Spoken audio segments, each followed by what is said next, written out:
you raised some good points, and my answer is I would basically counsel teachers to go in all three modes, in the sense that you model the behavior yourself, and then it's curiosity that drives some of the kids to try it.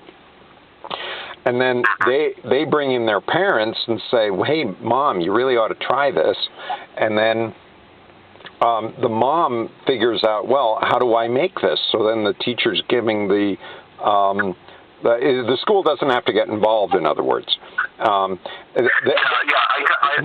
that. I like conceptually. I like that, because I'm thinking. I don't know this obviously, but I'm thinking that the teachers are probably respected by the students and presumably by the parents as well.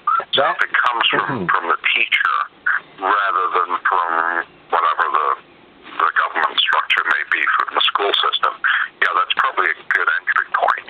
Just for all the reasons you say, it's like, it's modeling good behavior. It's something that students aspire to, and then obviously if the students like it and communicate to their parents or family members, that engages them. So I think that's a very solid approach.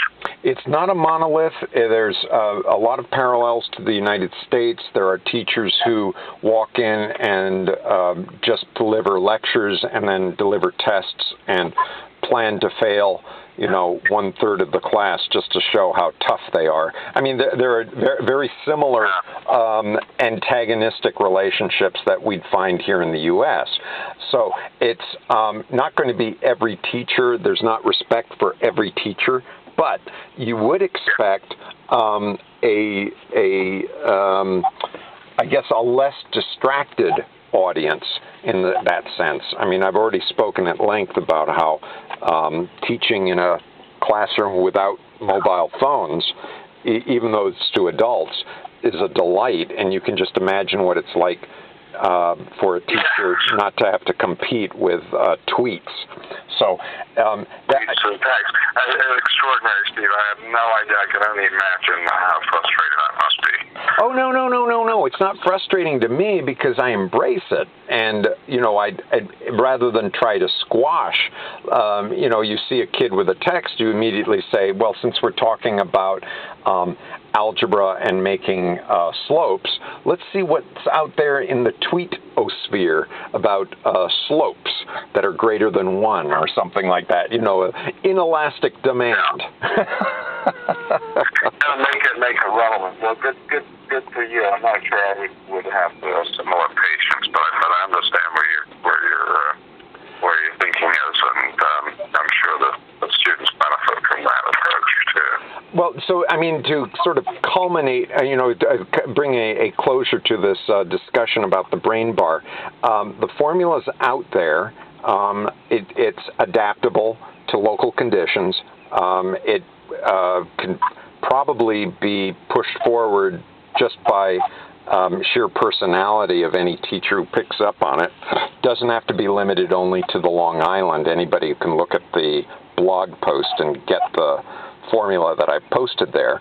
And then it's just a question of each classroom, each neighborhood will have their own formula for distribution, whether it's the parents who decide to make some money off of it, or whether it's the some entrepreneur who decides to start packaging it eventually. I mean, why wouldn't they call it the, Santiago Brain Bar, and then there would be a competing, Trinidad Brain Bar or something, There's a lot more to think about, just based on those issues or points that you raised, which include, do you try to brand the product in some way so that there's a universal standard or recognized standard and or value to the people who get involved in producing and distributing,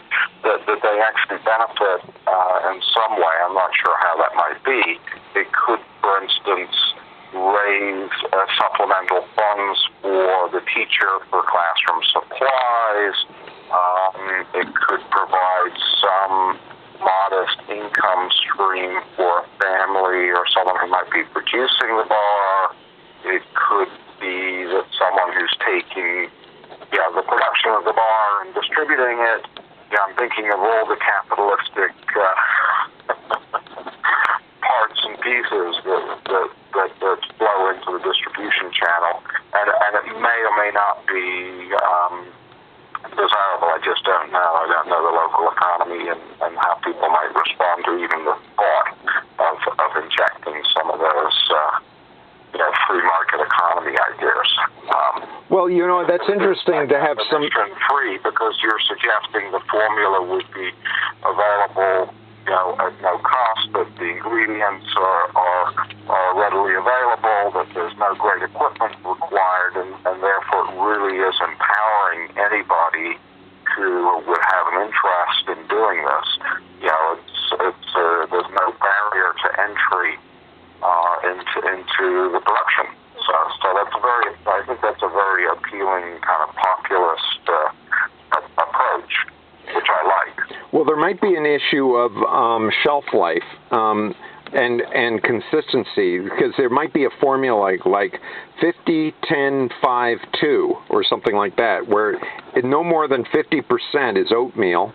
10 means at least 10% of the weight is attributed to a source of omega-3. 5, there's at least 5% of the weight is a protein powder, and 2 might mean there's no more than 2% by weight for sweetener. So you could have some sort of a formula like that is just understood. It's a 5, 10, 5, 2, or something like that, and it would just. I like that a lot, because I think it's easy to implement. It's easy for people to understand. But you raise another issue there, which is quality control. What if somebody decides to omit a certain ingredient and or compromise on the quality of the product? That could create an issue there. Yeah, and it taints the movement, so to speak, if someone's selling a week-old bar and it hasn't been refrigerated and there's some sort of makes someone sick. That's not a good idea.